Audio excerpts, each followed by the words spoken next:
শুভেচ্ছা, আমন্ত্রণ দুপুরে বাংলাদেশের আয়োজনে। শুরুতেই জানিয়ে দেব শিরোনামগুলো।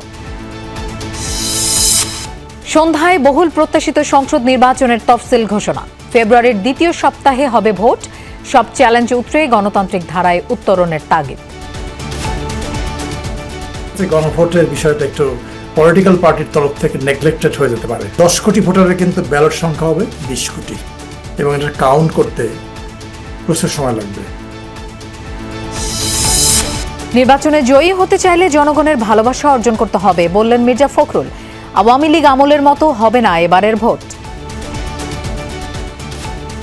সেই আওয়ামী আমলের নির্বাচন নয়, এই নির্বাচন কিন্তু হবে একেবারেই পুরোপুরিভাবে সত্যিকার অর্থে একটা নিরপেক্ষ নির্বাচন। পঞ্চদশ সংশোধনী বাতিলে হাইকোর্টের রায়ের বিরুদ্ধে আপিলের চূড়ান্ত শুনানি নির্বাচনের পর। 16 মাসে বিগত আমলের জঞ্জাল অপসারণের কথা বললেন প্রধান বিচারপতি। 2000 টাকা চুরি দেখে ফেলায় মোহাম্মদপুরে মা মেয়েকে হত্যা করে গৃহকর্মী আয়েশা। পরিকল্পিত কিনা খতিয়ে দেখছে পুলিশ। আয়েশা গৃহকর্ত্রী লাইলা আফরোজকে সুইচ গিয়ার দিয়ে এলোপাতাড়ি ছুরিকাঘাত করে। এ সময় তাদের মেয়ে নাফিসা তার মাকে বাঁচাতে এগিয়ে এলে তাকেও ছুরিকাঘাত করা হয়। 24 ঘন্টা হয়ে এলেও হদিস মেলেনি রাজশাহীর তানুরে গর্তে পড়ে যাওয়া শিশু সাজিদের। জীবিত উদ্ধারের আশা ছাড়ছে না ফায়ার ফাইটাররা। 35 ফিট তারা খনন করেছে। 35 ফিটের মধ্যে যদি আমরা ভিকটিম যদি পাই তাহলে তো ইনশাল্লাহ ভালো, আর যদি না পাই তাহলে আন্ডারগ্রাউন্ডের জন্য আমরা আবার অন্য চেষ্টা করতে হবে।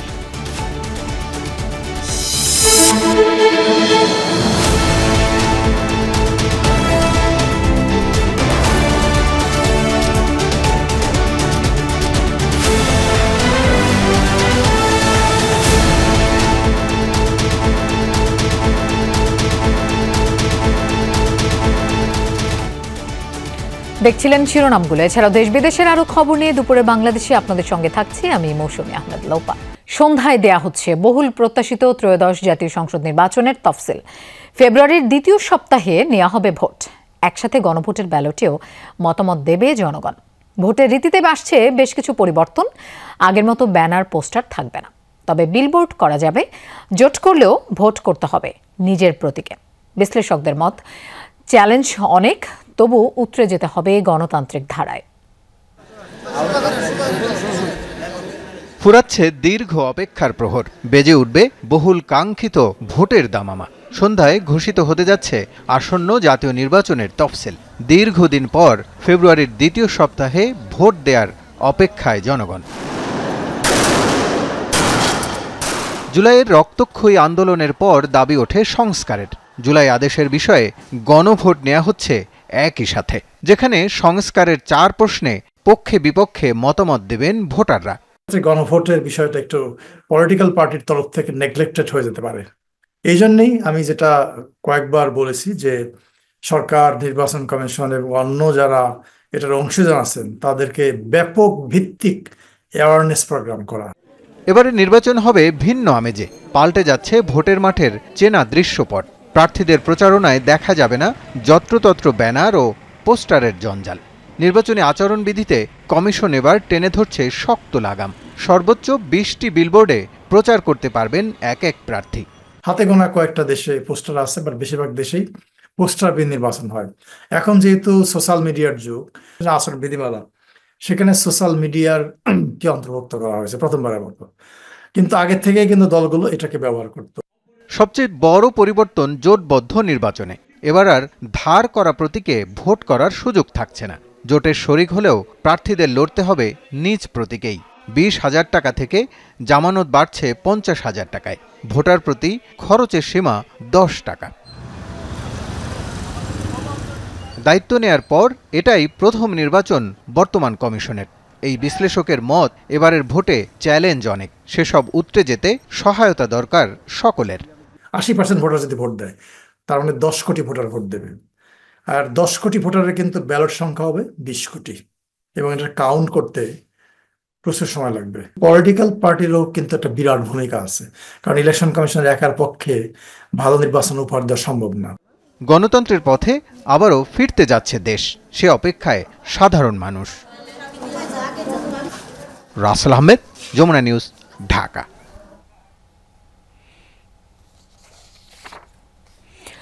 এবার আওয়ামী আমলের নির্বাচন নয়, ভোট হবে নিরপেক্ষ। এই নির্বাচনে জয়ী হতে হলে জনগণের ভালোবাসা অর্জন করতে হবে, একথা বলেছেন বিএনপি মহাসচিব মির্জা ফখরুল ইসলাম আলমগীর। সকালে রাজধানীর খামারবাড়িতে কৃষিবিদ ইনস্টিটিউশন মিলনায়তনে বিএনপির দেশ গড়ার পরিকল্পনা শীর্ষক কর্মসূচির ৫ম দিনের উদ্বোধনীতে এই মন্তব্য করেন তিনি।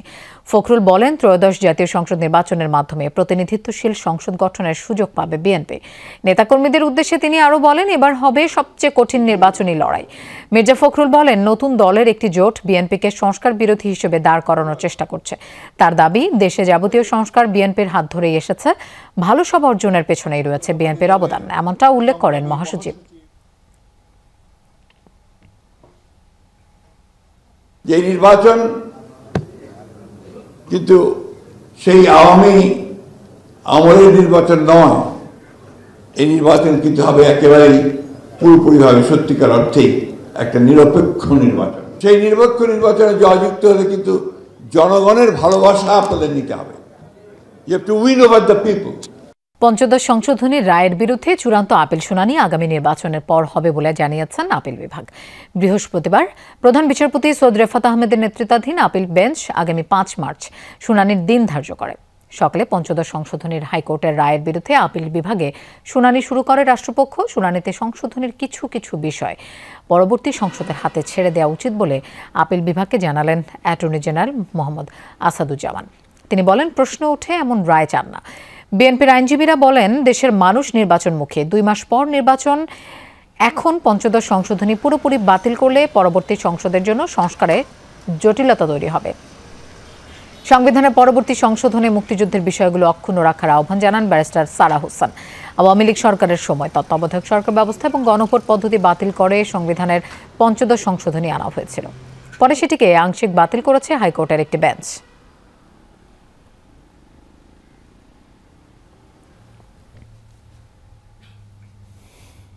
আদালত মনে করেছে যে আমরা যদি এই মুহূর্তে কোনো সিদ্ধান্ত দেই সেটা বাইন্ডিং হয়ে যাবে পার্লামেন্টের উপরে, কেননা আদালত হলো সুপ্রিম এবং জুডিশিয়ারি একটা নর্মস আছে। জুডিশিয়ারির যে জাজমেন্ট, জুডিশিয়ারি যে ভার্ডিক্ট দেবেন সেই ভার্ডিক্টের উপরেই পার্লামেন্টকেও থাকতে হবে। কোর্টকে বোঝানোর চেষ্টা করেছি যে সংসদ যেই বিষয়টা দেখবে আর আদালত যেটা দেখবে সে দুটো সম্পূর্ণ ভিন্ন বিষয়। আদালত দেখবেন যে পঞ্চদশ সংশোধনীটা সঠিকভাবে পাশ হয়েছে। তত্ত্বাবধায়ক সরকার কার্যকরী করতে হলে পঞ্চদশ সংশোধনীর বেশ কটি ধারা বিলুপ্ত করতে হবে। সেগুলো নিয়ে কিন্তু এখন শুনানি আর শেষ হয়নি, সেগুলো একটা অস্পষ্ট অবস্থায় রয়ে গেছে।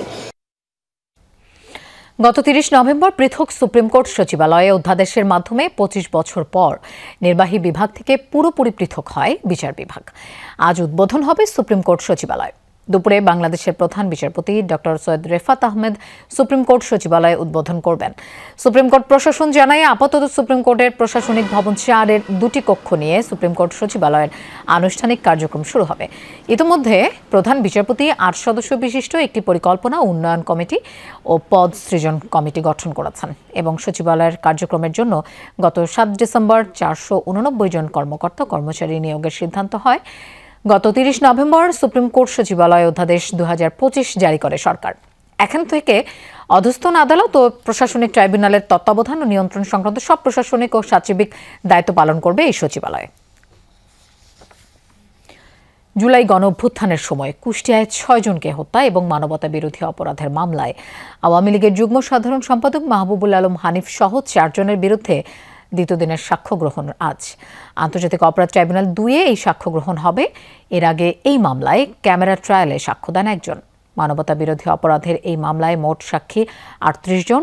এই মামলায় বাকি 3 আসামি হলেন কুষ্টিয়া জেলা আওয়ামী লীগ সভাপতি সদর উদ্দিন খান, জেলা সাধারণ সম্পাদক আজগর আলী ও শহর আওয়ামী লীগের সাধারণ সম্পাদক আতাউর রহমান আতা। আসামিরা সবাই পলাতক থাকায় তাদের পক্ষে স্টেট ডিফেন্স নিয়োগ দিয়ে বিচার কাজ শুরু করে ট্রাইব্যুনাল। এছাড়া আজ গুমের মামলায় সাবেক সেনা কর্মকর্তা জিয়াউল হাসানকেও ট্রাইব্যুনালে আনা হয়েছে। এই মামলায় অপর আসামি শেখ হাসিনা। এছাড়া যাত্রাবাড়ি, মোহাম্মদপুর সহ বিভিন্ন মামলায় আরও 10 জনকে ট্রাইব্যুনালে আনা হয়।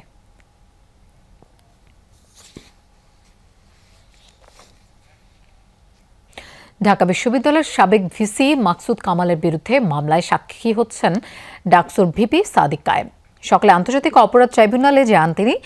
তার সঙ্গে ছিলেন ডাকসুর সাহিত্য ও সাংস্কৃতিক সম্পাদক মুসাদ্দিক আলী ইবনে মোহাম্মদ।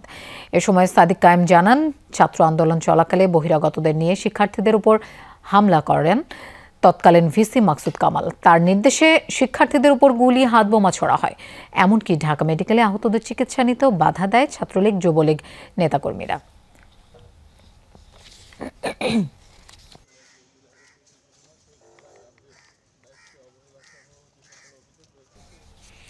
দর্শক, সংবাদের শুরুতেই জানিয়েছিলাম ত্রয়োদশ জাতীয় সংসদ নির্বাচনের তফসিল সন্ধ্যায় ঘোষণা হতে যাচ্ছে। আমরা এই বিষয়ে জানবো।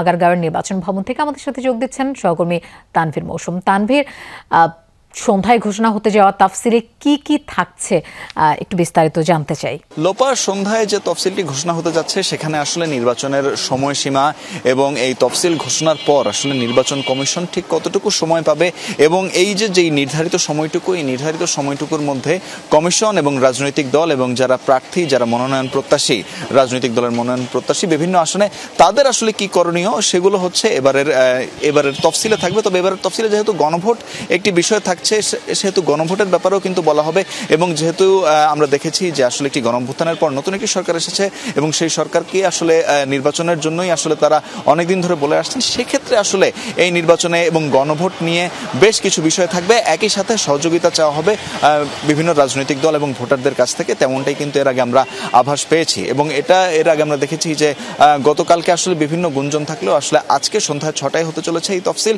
আমরা আগারগাঁওয়ের আশপাশে বিভিন্ন মানুষজন যারা রয়েছে তাদের সাথে আমরা কথা বলার চেষ্টা করেছি, জানতে চেয়েছি তাদের আসলে অনুভূতিটা কি এখন আজকে আসলে তফসিল হয়ে যাচ্ছে। কারণ আমরা দেখেছি যে আসলে সাধারণ মানুষদের মধ্যে কিন্তু এক ধরনের উদ্বেগ, উৎকণ্ঠা এবং এক ধরনের দ্বিধা, সংশয় ছিল যে আসলে এই নির্বাচনটিকে ঘিরে এবং সবারই আসলে সেদিকেই তাদের নজর ছিল। তবে যেহেতু আজকে আসলে সন্ধ্যা 6টার সময় তফসিলটি ঘোষণা হয়ে যাচ্ছে, সেক্ষেত্রে আসলে আর কোনো ধরনের দ্বিধাদ্বন্দ্ব বা অন্য ধরনের কোনো সংশয়ের অবকাশ থাকছে না। সেহেতু বলা যায় যে সেই তফসিলের পরই আসলে ভোটের ট্রেনে উঠে যাবে নাসিরউদ্দিন কমিশন। লোপা। তানভীর মৌসুম, আপনাকে ধন্যবাদ আমাদের সাথে যোগ দেওয়ার জন্য। রাজধানীর তেজগাঁও কলেজে আবাসিক হল ছাত্র হত্যার প্রতিবাদে বিক্ষোভ করছে শিক্ষার্থীরা। রাজধানীর ফার্মগেট মোড় অবরোধ করে বিক্ষোভ করছে তারা। শিক্ষার্থীরা অভিযোগ করে বলেন, ছাত্রদলের হামলায় তাদের সহপাঠী হাসপাতালে চিকিৎসাধীন অবস্থায় মারা যান। এ হত্যার সাথে জড়িতদের দ্রুত গ্রেফতার করে বিচারের দাবি জানান। এছাড়াও এ হত্যার ঘটনায় যে মামলা হয়েছে তা হত্যা মামলায় রূপান্তরের দাবি শিক্ষার্থীদের। সড়ক অবরোধের কারণে ফার্মগেট মোড়ে যান চলাচল বন্ধ হয়ে যায়। এ সময় আইনশৃঙ্খলা বাহিনীর সদস্যরা শিক্ষার্থীদের আশ্বস্ত করে সড়ক ছেড়ে দিতে বলেন, কিন্তু সহপাঠীর হত্যার বিচার নিশ্চিত না হওয়া পর্যন্ত সড়ক ছাড়বে না বলে জানান শিক্ষার্থীরা।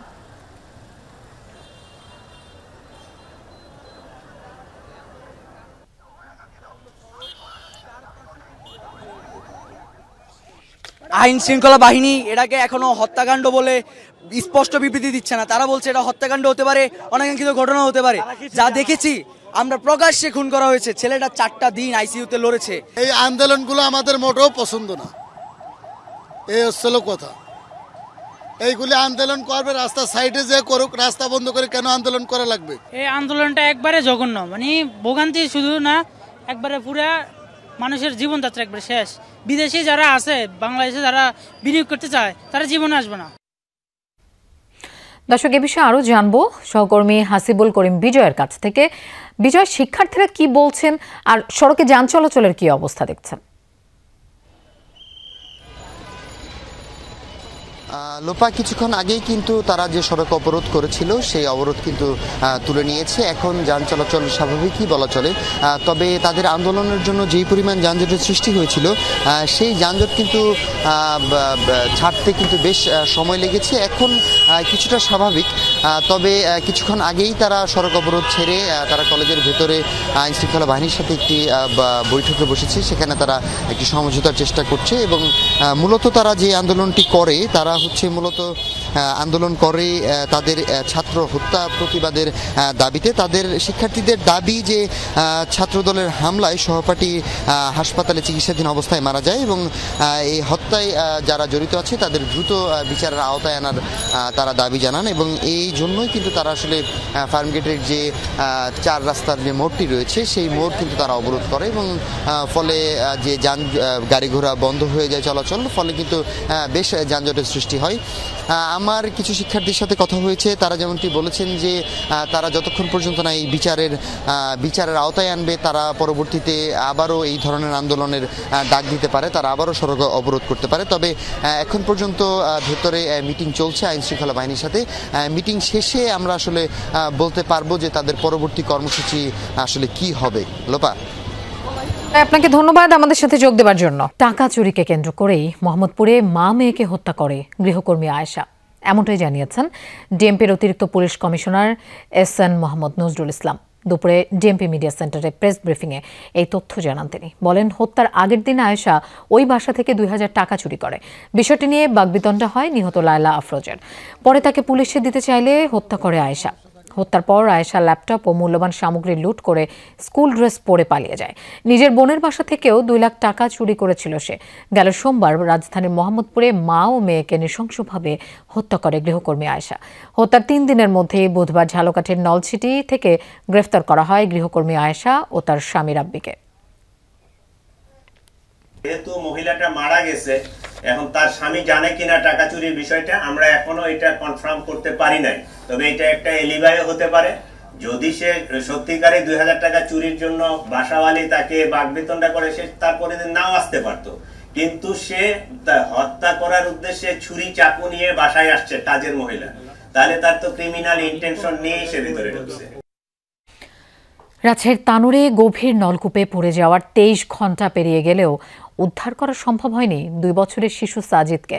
ফায়ার সার্ভিস জানিয়েছে 35 ফুট গভীর গর্ত করে নিচের দিকে নামতে শুরু করেছেন ফায়ার ফাইটাররা। রাজশাহী ফায়ার সার্ভিসের সহকারী পরিচালক দিদারুল আলম জানান, 35 ফুট নামার পর শিশুটিকে না পাওয়া গেলে বিকল্প ব্যবস্থা নেওয়া হবে। বুধবার দুপুরে উপজেলার কোয়েলহাট গ্রামে মায়ের সাথে হেঁটে যাওয়ার সময় গভীর নলকূপের খোলা মুখ দিয়ে ভেতরে পড়ে যায় সাজিদ। খবর পেয়ে দুপুর 1:45 থেকে উদ্ধার অভিযান শুরু করে ফায়ার সার্ভিসের 3টি ইউনিট। বর্তমানে কাজ করছে মোট 8টি ইউনিট। কূপের ভেতর অক্সিজেন সরবরাহের চেষ্টাও করেন তারা। এছাড়া এক্সকাভেটর মেশিন দিয়ে মাটি খননের কাজ ও সুড়ঙ্গ তৈরি করে উদ্ধারের চেষ্টা করছেন ফায়ার সার্ভিস। এখন এক্সকাভেটরের মাটি খনন প্রায় শেষ পর্যায়ে। এখন আমাদের ফায়ার ব্রিগেডের ইউনিট নামছে।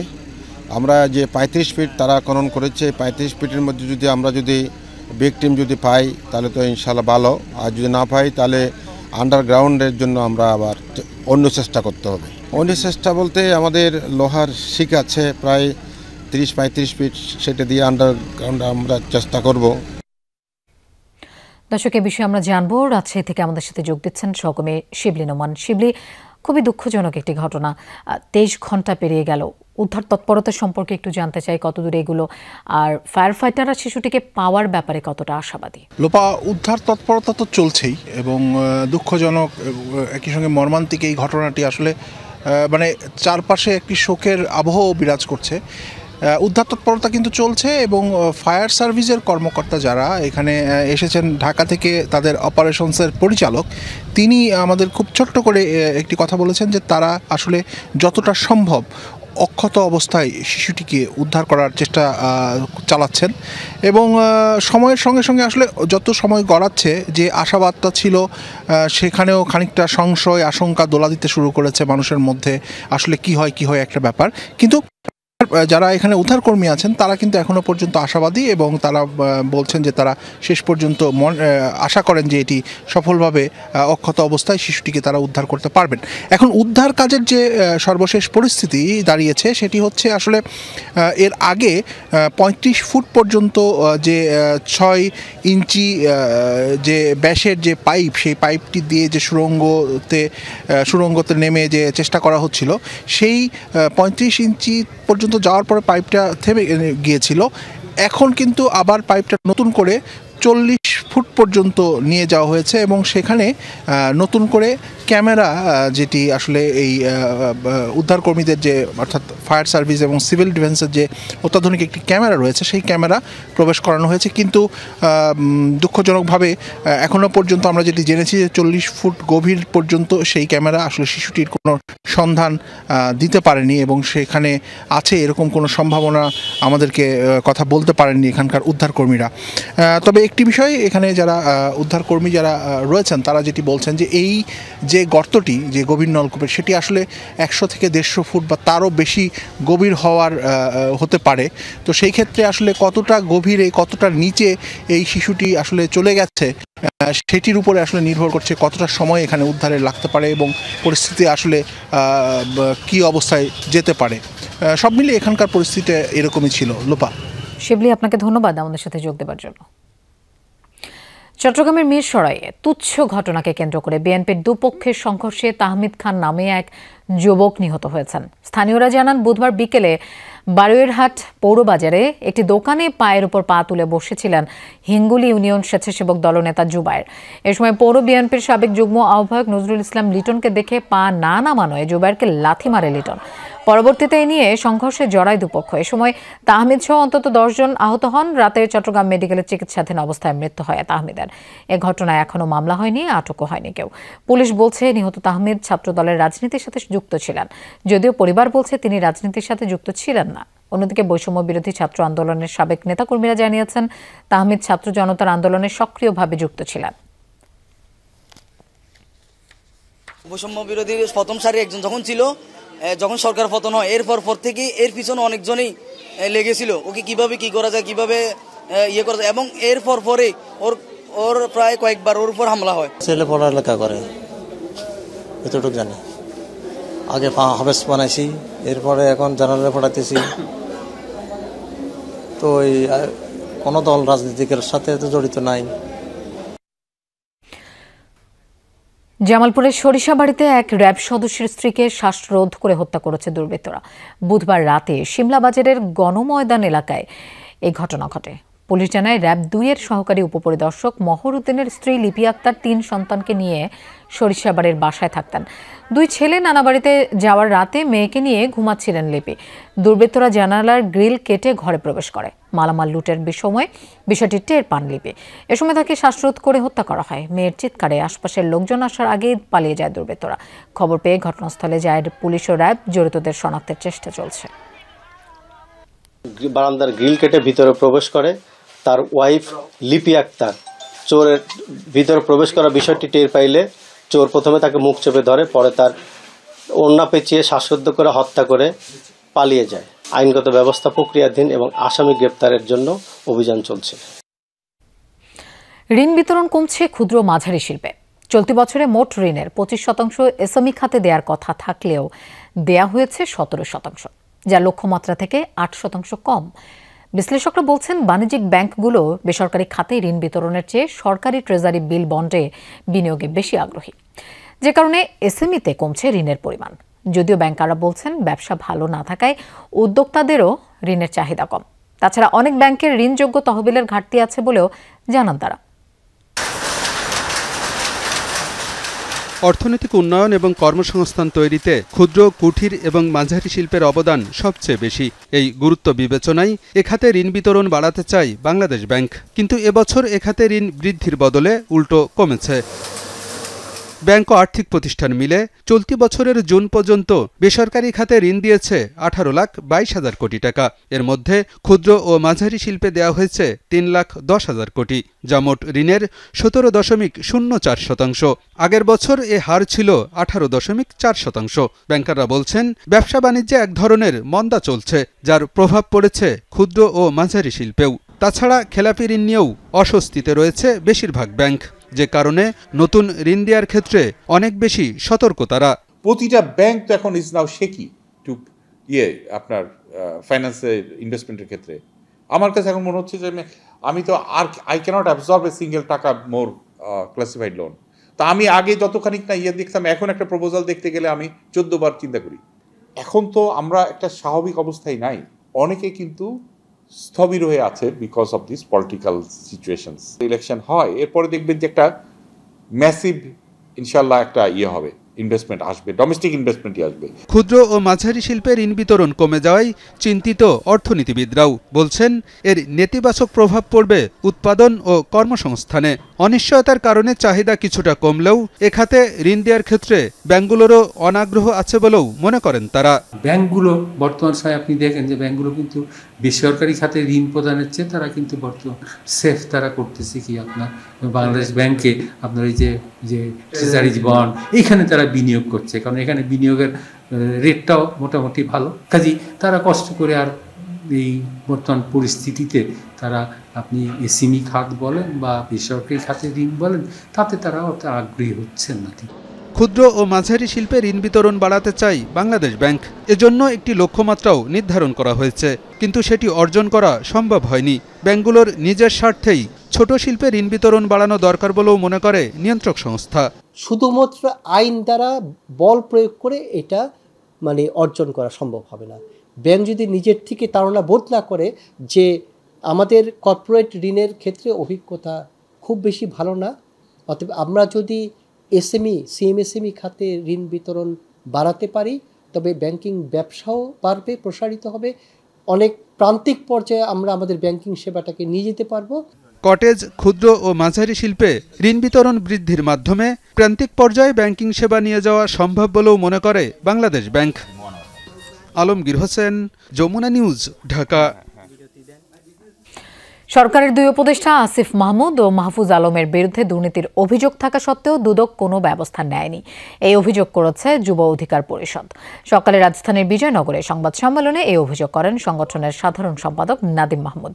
তিনি বলেন, দুই উপদেষ্টার পিএস ও এপিএস দুর্নীতি করেছে, এই দায় তারা এড়াতে পারে না। দুর্নীতির বিষয়ে দুদক অনুসন্ধান শুরু করলেও তা অন্ধকারে। দুজন যেন নির্বাচনে অংশ নিতে না পারে সে ব্যবস্থা নিতে নির্বাচন কমিশনের প্রতি আহ্বান জানায় যুব অধিকার পরিষদ। আগামী বৃহস্পতিবার ইসিতে স্মারকলিপি দেবে সংগঠনটি। এই যে উপদেষ্টারা নির্বাচনের শেষ সময়ে এসে তফসিলের ঠিক আগ মুহূর্তে পদত্যাগ করে নির্বাচনে অংশগ্রহণ করবার চেষ্টা করছেন, তাদেরকেও এই নির্বাচন থেকে বিরত থাকতে হবে, কারণ তারা উপদেষ্টা থাকাকালীন সময়ে তাদের পিও এপিওরা দুর্নীতি করেছে তাদের ক্ষমতাকে ব্যবহার করে। গভীর সংকটে সুতা শিল্প বন্ধ হয়েছে 40 ভাগ কারখানা, বেকার হয়ে পড়েছেন লক্ষাধিক শ্রমিক কর্মচারী। আর এই পরিস্থিতি উত্তরণে সরকারের সহযোগিতা চেয়েছেন স্পিনিং মিলের শ্রমিক কর্মচারী-কর্মকর্তারা। জাতীয় প্রেস ক্লাবে আয়োজিত সংবাদ সম্মেলনে শ্রমিক কর্মচারী-কর্মকর্তারা জানান, চালু থাকা কারখানাগুলো বন্ধ হবার পথে। কোভিড, ইউক্রেন যুদ্ধ, ডলার বাজারে অস্থিরতা, জ্বালানি সংকটের কারণে ধারাবাহিকভাবে উৎপাদন খরচ বাড়ছে। বৈশ্বিক প্রতিযোগিতায় মোকাবেলা করতে হচ্ছে নানামুখী চ্যালেঞ্জ। শিল্প এবং অর্থনীতির ধস ঠেকাতে দ্রুত পদক্ষেপ গ্রহণের দাবি জানান তারা। বলেন, রফতানি পণ্যের ক্ষেত্রে 70% কাঁচামাল স্থানীয় উৎস থেকে খরচ করা প্রয়োজন। শিল্প আধুনিকায়নের জন্য 5% সুদে 10 বছরের জন্য বিশেষ ঋণ প্রদানের দাবি জানান শ্রমিক কর্মচারীরা। বলেন, উৎপাদন সক্ষমতা পূর্ণ মাত্রায় ব্যবহার করতে প্রণোদনা প্রয়োজন।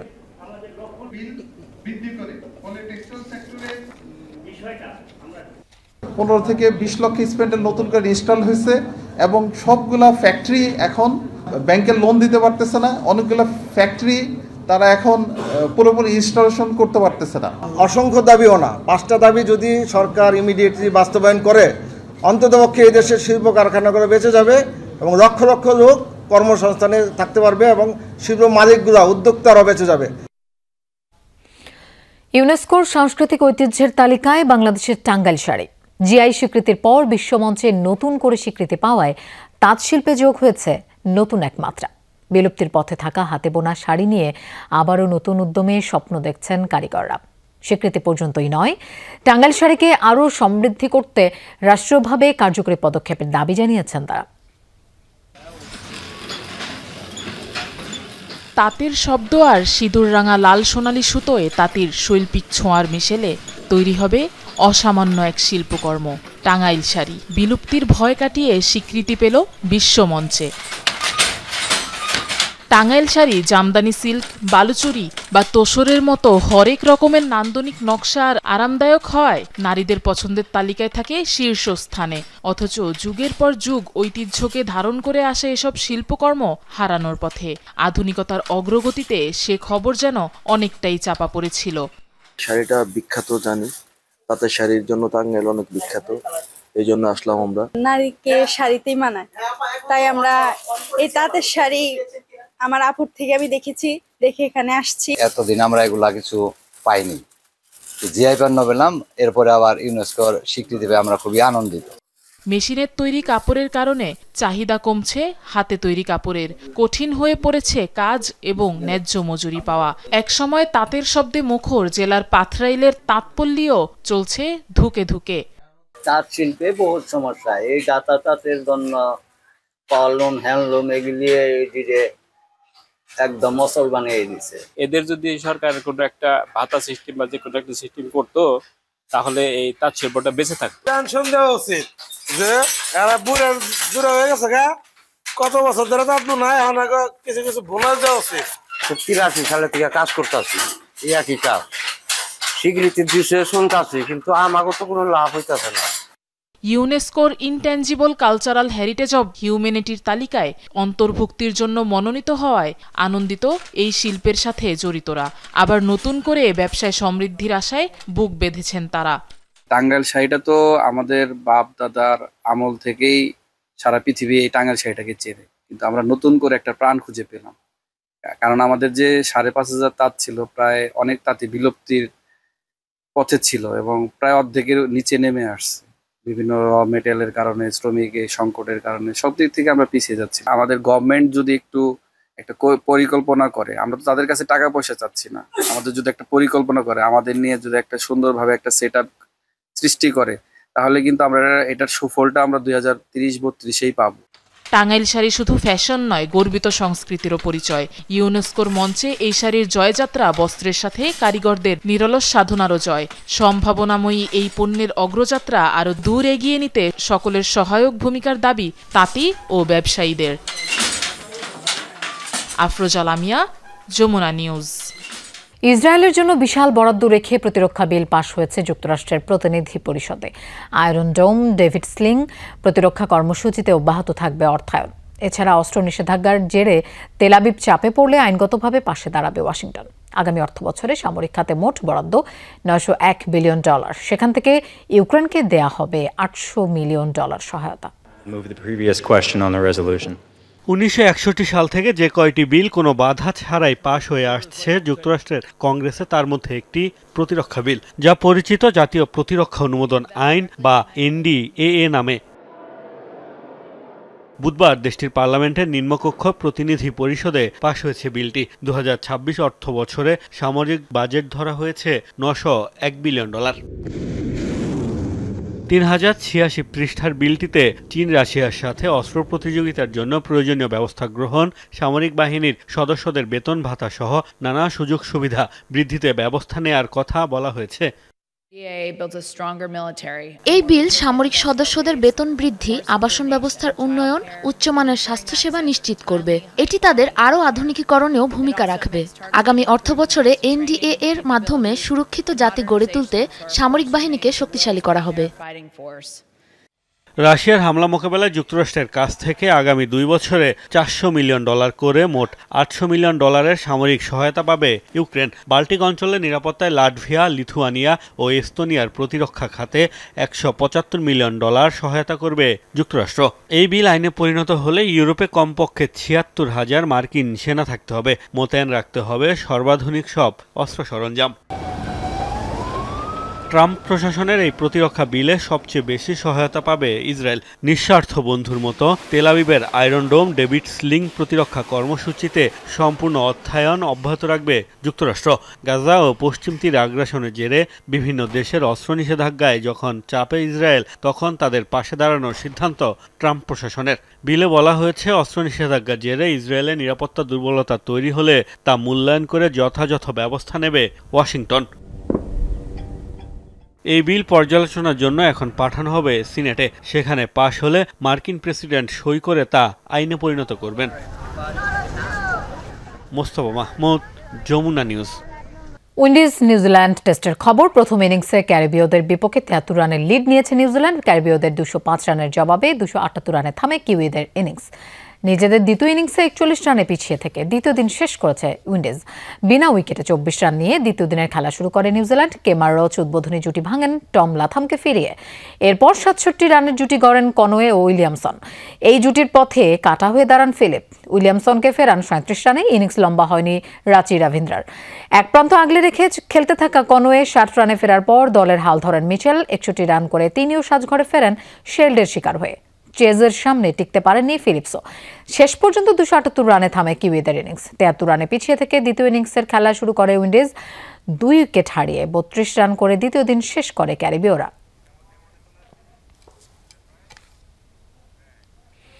দর্শক, দুপুরে বাংলাদেশের প্রথম ঘন্টা থেকে বিদায় নিচ্ছি। আমি মৌসুমী আহমেদ লোপার। পরের ঘন্টার খবর নিয়ে ফিরবেন সহকর্মী ইরশাদ জাহান। আমাদের সাথেই থাকুন।